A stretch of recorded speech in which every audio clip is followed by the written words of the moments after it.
Primus is this whole planet, an organic machine of my creation. I came into this wanting to defend the episode because I think the idea of Primus was neat, but man, that's literally all this episode has going for it. This episode, first and foremost, is one of the most frustrating watches of Season 3, not just because of the infuriating dialogue and daft plot, but how much this episode is a straight backhand to both Alien Force and classic continuity. The plot itself is widely already accepted as pretty indolent, but the smaller nitpicks are just as upsetting too. This is the first time the Omnitrix just casually comes off of someone, and it happens 3 whole separate times here. Vilgax suddenly not knowing how to use the Omnitrix is never explained in the episode, and both Azimuth and Vilgax using the Omnitrix should be a much bigger deal than it's treated here, but it's barely a factor. Suddenly, Myax and Albedo feel obsolete with the Valacious Biopsis. Wrath's second appearance after his debut is an awkward portrayal by Azimuth. The whole Vilgax growing out of the Primus Sea to fight Waybig doesn't even follow the episode's own logic, so the story itself can't keep its story straight. Ben 10 shall be fed to the codon stream. That's bad, right?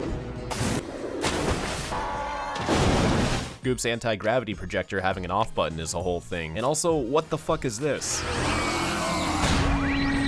I do like how it directly connects to Ghost Town though. That part's always neat. Now this is the worst we've seen Vilgax so far. At least when Omniverse makes Vilgax seem like a dope, it's for the sake of comedy, but here he's making one stupid decision after another. Season 3 was actually doing well with Ben the past few episodes, but this isn't just a step in the wrong direction, this is a tumble. It's also crazy to hear Gwen agree with Ben that he's nothing without the Omnitrix. I've got to get it back. Without it, I'm just a regular guy. When she used to be the very person to convince him otherwise. You are a hero, even if you can't go hero. Like, what is with everyone in this episode? Everyone's either stupid, a jerk, or both. This is also one of the episodes that overuses shaky cam, but here it doesn't complement the action, it's just distracting. The CG in Primus River is very uncanny, especially since we've seen countless examples of both CG and traditional water and liquids in Ben 10 that look fantastic. Even the minor things in this episode feel pretty lame in design compared to the usual Ben 10 standard, like the mind control headband to the Omnitrix's loading dial. It's like this episode was trying to steer as far away from what Ben 10 actually is as it could. Unfortunately, this episode does hold some pretty high stakes in later episodes, one having to do with UA's third major arc, but only with its lore, as the events of this episode can and should easily be forgotten about. This episode's entertaining, alright, but only for how much you cringe at the constant continuity sucker punches, lame dialogue, unappealing characterization, and underwhelming visuals. It has a semblance of a it's so bad it's good kind of feel to it, but only in rewatches, as most people had a pretty poor time with this in their first viewing. This episode really feels like they slid right back down to the bottom of the hole that Season 3 was slowly digging itself out of, and becomes a beacon of future problems to come. And the flashing?